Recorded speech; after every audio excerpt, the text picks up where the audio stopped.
picking on Mr. Burnett here, but he's the closest thing we have to an incumbent. He was on the dais when the water thing broke, I believe. Is that correct, Don? Do you hold him somewhat responsible as a county councilman? And do you feel like you and Mr. Knopfler, if either any of you were elected, would have to bear some of that responsibility?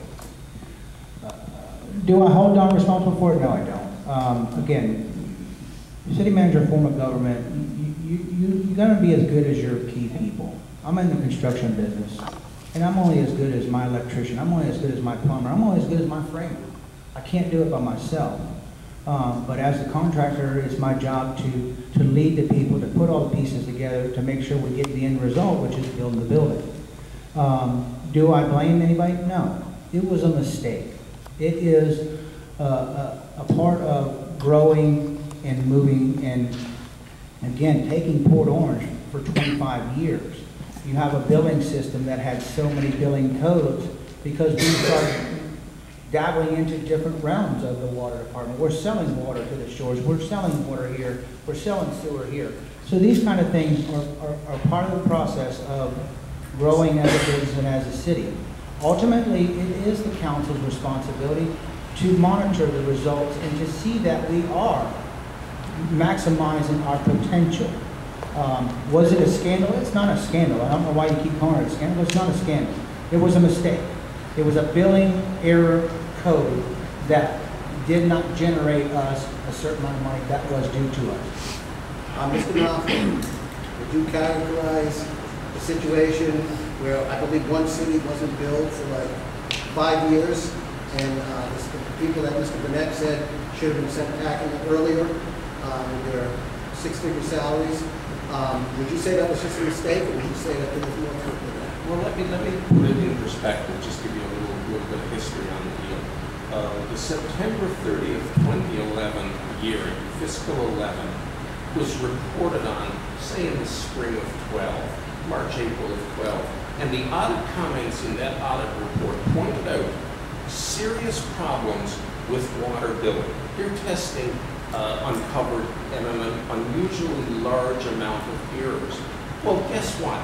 3, 4, 6 months later, in September of 12, it blew wide open. Now, we can talk about policy this, policy that, but whose role was here? We had an audit report in front of us that council never understood.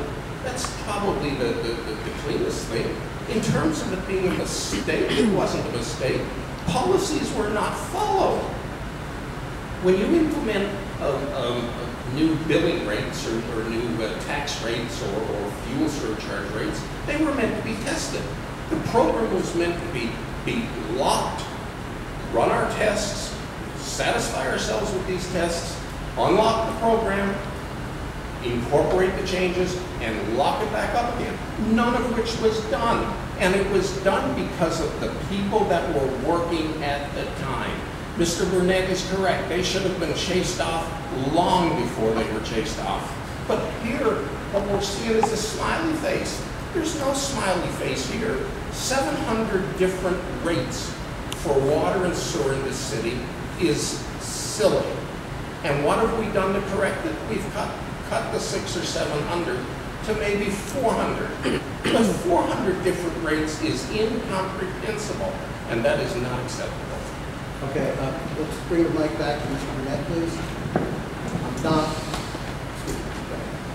Don, because you were on the dais at the time, so I brought your name up. Defend yourself and explain what happened from your perspective. Well, first of all, the elephant in the room is, do I bear some responsibility? Absolutely. Whether I knew about it or not, the buck stops here. I was fairly new in the position, and that doesn't matter. When you're in the chair, you have responsibility, and I accept that. And because of that, there's been a lot of hard work done since then. We did have a customer service manager who was let go because of administrative responsibilities that were failed. We did have a finance director that was let go. And we've had some turmoil and some turnover since then. We've practically rebuilt the finance department. So there are things that we have done since then. Water meters. We were not in an effective replacement program, and we've had to invest heavily to get caught up again where we should have been. Well, let me ask you this. Mr. Knopfler has a lot of responsibility and blame when where he's putting the dime. Mr. Green has his level. Is there some in between where you would put it? You took a lot on yourself, but like you said, you're policymakers. How can you interfere with what a manager is doing in a different department? Where the city manager is the boss of those people? Well, and I can certainly tell you that Ken and I had conversations. I let him know exactly how I felt about all of that, both on the dais and outside of there when he was calling and giving bad news after bad news. You know, Ken, to his credit, was a great communicator with council, and he didn't hold back, and well, neither did I. But you can only fire somebody once. And part of the problem is when you fire somebody, their institutional memory goes with them. So you've got to go pick up the pieces and figure out where they were at and go back. So sometimes you've got to take a couple of steps back from where you were from a bad situation, making it a little bit worse until it gets better again. But yeah, I'll take responsibility. I was there. Absolutely. Excellent. Nice to get that response. Great. Now that we've gotten the ugliness out of the way, tell us what you think is Port Orange's greatest asset over anything else. Wow, that's a tough question. Our greatest asset, I believe, is the sense of community that we have here in Port Orange. I look at where we go now with the events that we have right here at the City Center, our 4th of July celebrations, our baseball fields, our softball fields, everything that we have in Port Orange. We have a variety of amenities in Port Orange. We have the river. We have, again, a great key development and restaurants, and we have a great sense of community in Port Orange that has continued to grow, and our residents grasp this sense of community and become involved, and more residents become involved in their community as we go on.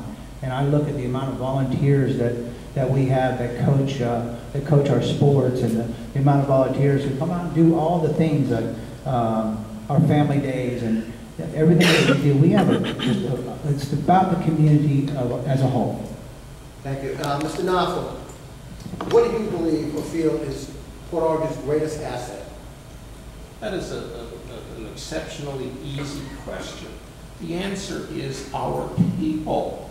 For the most part, we're a community of God-fearing, law-abiding, tax-paying citizens. It doesn't get any better than that. You want more? Well, will you ask me another question? I'll do more. Okay. Yes, simple. Yes. Okay. Don, what do you feel is Port Orange's greatest asset over anything else? Well, and I think it's probably something that we can all have some consensus on, because we've got many wonderful community assets, but it starts with the culture of the city. And the culture and the heart of the city is its citizens and its people. I don't care whether you're 8 or 80, there's a place for you in the city, and the city has a place in your heart, in the hearts of its citizens. No doubt about it. All right, Don, let's stick with you. Mr. Burnett, let's stick with you while the microphone is here with you. When I came down from New York to take a job at the News Journal, we moved to Port Orange. To us, it seemed like the greatest balance of commercial, residential, parks. I can't think of a place where the fountains are all coming out on the other end of the city. There's a couple of schools here now. What's that development out there towards Water's Edge? Water's Edge. We were looking at buying there. Now, today, everywhere you go, there's like all these new restaurants and hotels. And, where do you draw the line? We talked about that in the opening debate a little bit about development. You know, people talk about taxes. Do you keep going with, do you annex more property? Where do you go with that? Well, I think that's one of the difficult challenges as we move deeper into the next 10 years. Sometimes I feel like we're victims of our own success. We have a very balanced tax base. It's among the lower third in the county, and when you consider we don't have any beachfront property to help drive the millage rates down even lower, I think we're doing pretty good. But that takes a balanced tax base between business and residential. If you don't have a good mix of business, then during the economic downturn, you saw what happened in Deltona, and it was a disaster. The other thing is, in a quality city, people want to have shops and restaurants and retail. In a quality city, you want to have sufficient jobs. You also want to have sufficient schools. And we have A-class schools. We get 6 A-class elementaries, 2 middles, and 2 high schools that all differentiate themselves and do a great job. All those things help make up a balanced city. So when I say we're victims of our own success, yes, infrastructure and traffic. Could we have planned it better? You know, going back in time, knowing that Dunlop is our one main east-west corridor? Yes. And there are a lot of things that you can do about that, and there are a lot of things that we have in the works for it. You know, whether it be a modern communication system for our traffic lights on Dunlop that we'll have online after the I-95 interchange is done, whether it be more turn lanes, whether it be better feeder roads, more expansion. Those are the things that we're working on. These are some of the things that we're doing. But I think when you think about all the things that could be wrong with Port Orange, the number one thing people tell me is traffic. And if that's our biggest problem, I think we're doing okay.